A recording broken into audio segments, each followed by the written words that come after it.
Hey guys, Queen Banshee here. Today we have 5 Let's Not Meet stories from the subreddit.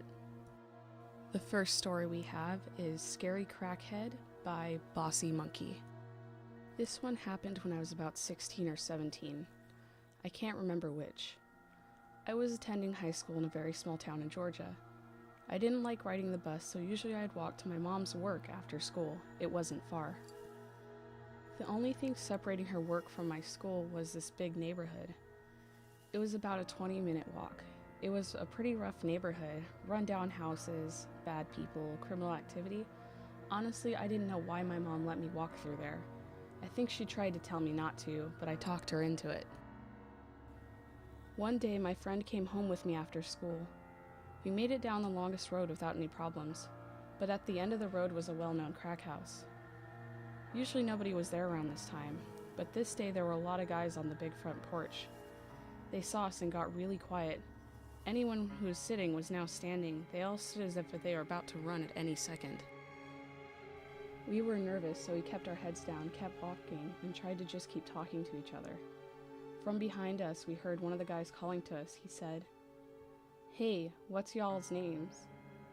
We ignored him and just kept walking.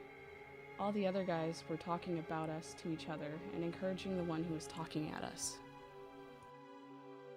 He jumped off the porch and slowly trailed behind us as he kept talking. His friends trailed behind him at a slower pace. My heart was pounding. My hands were shaking. He was saying things like, "Why won't y'all answer me? Y'all want to come hang with us? I bet I'm faster than you." He was talking with this taunting tone. He knew we were scared. We started walking faster, heads still down. By this time we had stopped talking altogether, trying to hear how close he was in case we needed to run. Every time we sped up, so did he. He kept running his mouth, and so did his friends. He was getting angry now, mad that we wouldn't talk to him. "What, y'all too good to speak? I bet you'll have lots to say when I get up there." He started cursing and yelling. We finally made it to the last corner, and my mom's work was right at the end of the last little road. As we turned the corner, we could see him from the side. He had broken out in a full-speed run directly at us. No longer speaking, but had this look on his face. It was so angry. We started running as fast as we could, and I started yelling, "Mama! Mama!" I had never heard my voice sound so terrified before. Apparently neither had my mom. She came running outside. The guy saw her and turned around and took off back to the crack house. Little did he know my stepdad at the time was a cop. Mama called him immediately. The crack house was vacant and condemned by the next week. We learned our lesson and never walked through there again. Crazy crackhead and your sketchy friends? Let's not meet. Next story. Coworker suddenly turns violent by Feminine Essence. This occurred back in 2012 when I was fresh out of high school and working at an all-you-can-eat buffet as a line server. I haven't been there all that long, but I got along with all my coworkers and work always felt more like an activity than a job. One of the cashiers, Vanessa, and I grew closer over the first month of us working together. Miguel, one of our cooks, was also a friend of mine. Whenever we had downtime, we'd shoot the shit along with whichever manager or assistant manager was on duty. It felt like a family relationship at times. All was good. We had a dishwasher, Alex, who was around my age. He never fit in with us, but I never had negative experiences with him.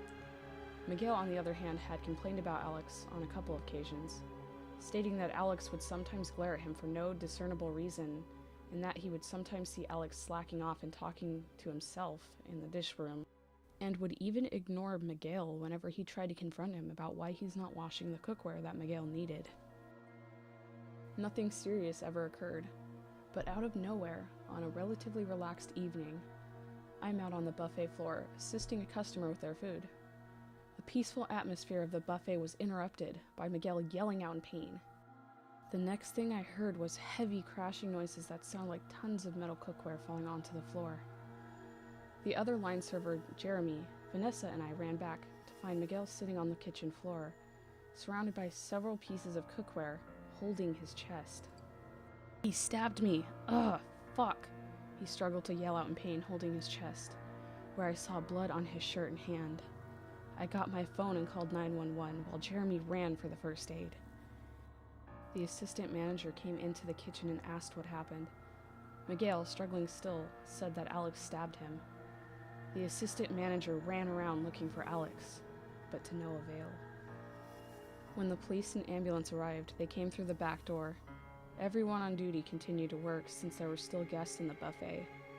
Some of them asked what happened, but since we didn't want to make anyone feel uneasy, said there was an accident in the kitchen, but nothing serious. Miguel was taken to the hospital while the assistant manager gave the police as much information about Alex as he could. The rest of the evening was somber. Myself, along with pretty much everyone working that evening, were shaken up by what happened. I teared up several times over the course of the rest of my shift, while Vanessa actually broke down while at the cash register, which prompted some looks of concern from some of the nearby guests. When closing time came and there were no more guests left, the assistant manager gathered us all together to talk about what happened and told us he was notified that Alex had been apprehended before we went our separate ways. Miguel ended up fully recovering and came back to work a week later, and life went on as normal. None of us ever figured out what drove Alex to suddenly turn violent, but I'm just glad he was put away before he harmed others. That's the end of my story. I looked online for any news articles about what occurred, but I found nothing. I'll continue to look and edit in any that I find. If I remember correctly, I did read one several days after the incident took place, but I could be mistaken in that regard. Story number 3, Come Out and Play With Me, posted by Maddiebo.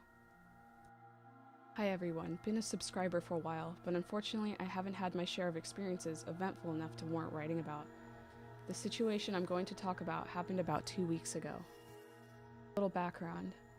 I'm a 21-year-old female in a more urban area of Maryland. I had just gotten out of class and was going to head over to my boyfriend Garrett's house and binge some Netflix. He lives in a high-rise apartment building, 14 floors, and a penthouse. He lives in a building that's nice but has a lot of college kids as the university is nearby. You need a key fob to get in if you're a resident, otherwise you have to use this automated machine to call and get buzzed in. Overall, it's been a pretty secure building because I end up getting stuck outside all the time when my boyfriend isn't paying attention to answer his phone and buzz me in. Because of this, he ended up buying a second fob from the leasing office for me, so I could come and go more easily.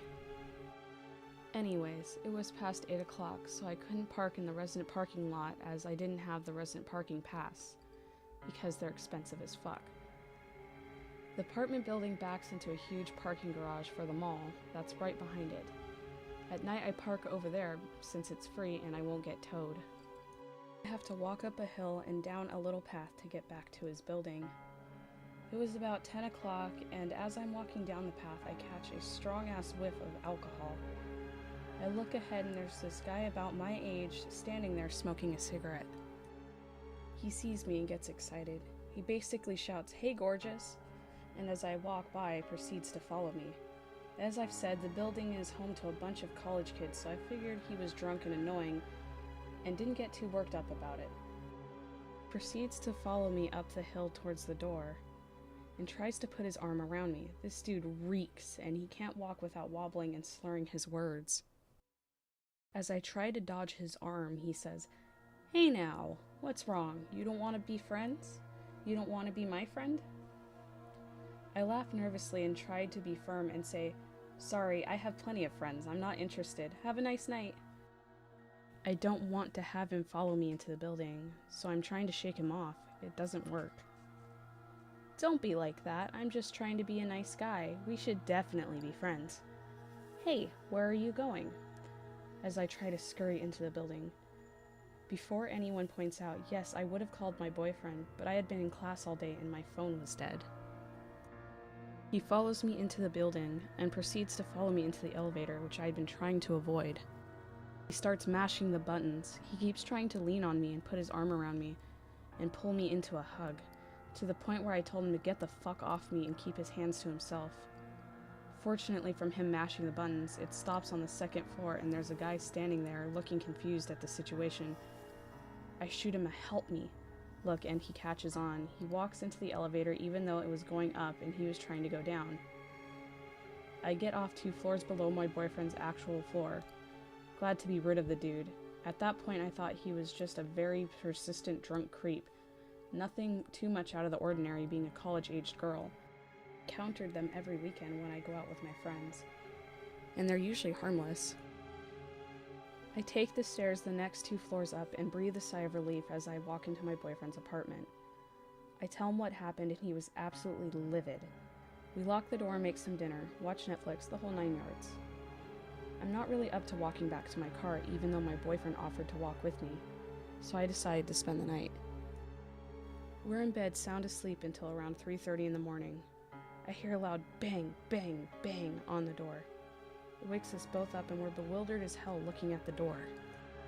Garrett creeps up to the peephole and whispers, "There's some guy standing out there, what the fuck?"